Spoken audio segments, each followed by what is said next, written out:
Urakoze Rukundo. Niyo mpamvu nteruye izi ngingo, nteruye aya magambo ngira ngo nkubwire uko ukurikirana yose ni ayawe kandi ndayagutiye. Inyenyeri yanjye bwisi. Urakoze Rukundo kuri inyenyeri yaka mu mwijima wanjye. Isi yose imvuna wowe uba umuti unyobora n'urumuri rutazima rutandukanye icyiza n'icuraburindi. Amahoro yanjye bwisi. Umutima wanjye uravuga uti urakoze. Kuko aho uri hari isoko y'ibyishimo, hari ituze rituma mba umunyamahoro mu bihe byose.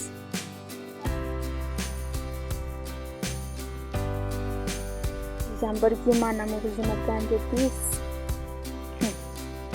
Urakoze kuba igisubizo cy'amasengesho yanjye, kuko iyo ndebye mu maso hawe mbona ineza y'Imana isendereye, nkabona ko urukundo rwayo rwihishe muri wowe. Inzozi zasohoye bw'isi. Urakoze kuba inzozi zanjye zasohoye, kuko uri indirimbo idashira mu mutima wanjye, uri inkuru y'urukundo nsabamo buri munsi. Umva ntaho yankuye keretse ku Mana. Byose kuri njye bwisi.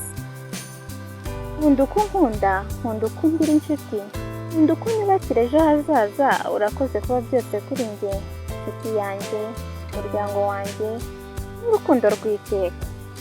Urakoze Rukundo.